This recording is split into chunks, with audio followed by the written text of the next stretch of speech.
You are lying in your bed. The dull whirring of your air conditioner is the only thing separating you from total silence. You know, that particular silence that is so heavy and so thick, it's almost the equivalent of a loud noise itself. The kind of silence where you could hear a pin drop 3 rooms away. The kind of silence that fills your ears with the sound of your own heartbeat as your ear presses against your pillow. That kind of silence. The dull whirring is the only noise you can hear, a noise that typically goes unnoticed, until it is the only noise present. It's comforting, whether you realize it or not. A sort of white noise. But suddenly your room is back at the temperature specified on the thermostat, and the whirring comes to a stop, as the vent makes a dull clang. To your misfortune, you are not yet asleep, and the silence sets in. You should be comforted by the knowledge that you could hear anything and everything in your surroundings, making up for the lack of vision provided by the darkness. But you aren't. It's this very environment that sets you on edge, causes your heart to beat a bit faster, makes your body tense without explanation, and that makes you aware when you are not alone.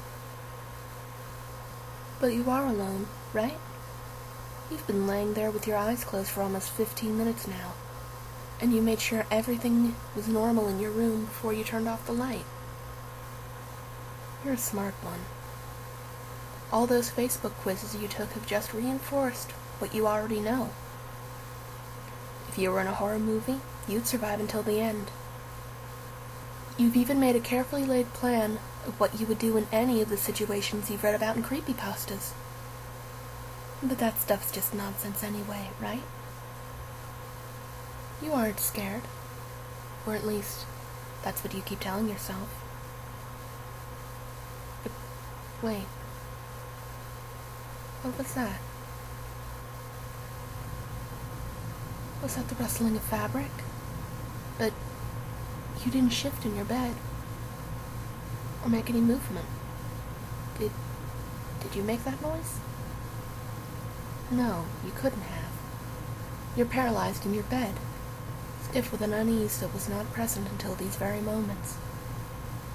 You must have imagined it. You must have. You roll over to face the wall. And out of sight, out of mind. If there's something in the room with you, you will just have to accept that you are much too tired to deal with it at the moment. You're still stricken with uneasiness as you hear rustling again. This time, the rustling is accompanied by a soft thud on the ground. Your heart seizes in your chest. Did you really just hear that? No, you've just gotten yourself worked up about nothing. You really should stop playing horror survival games so late at night. It's messing with your brain. You're a rational person. Stop acting so childish and just fall asleep already. You close your eyes tightly, silently hoping sleep would whisk you away soon. You're practically begging for the safety of the non-existent dream world of your own creation. You're running away in a sense, but there's nothing there. Right? You're just tired. I know.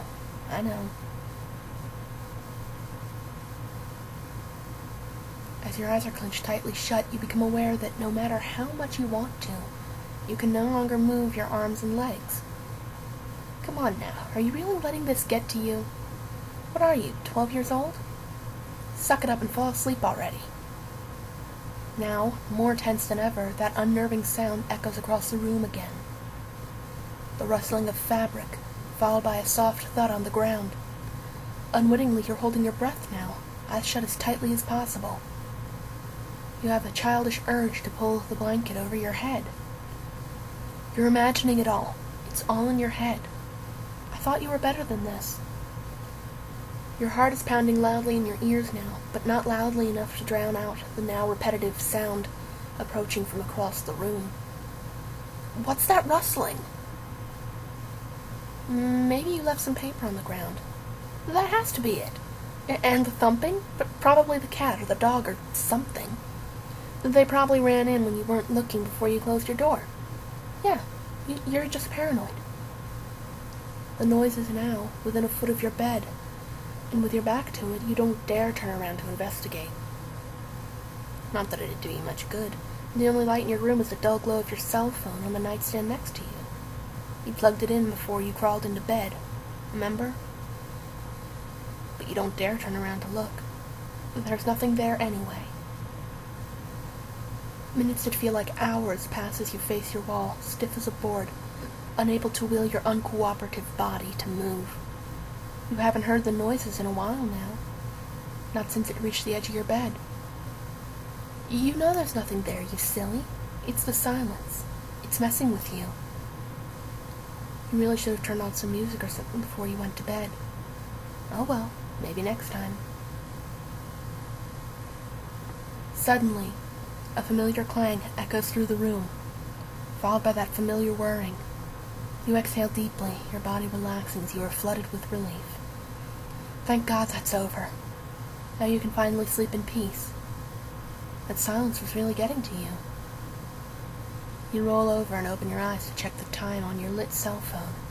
It must have been at least an hour since you first went to bed. You were greeted face to face with his ear-to-ear grin. Dimly lit sockets where eyes once resided stare intently at you.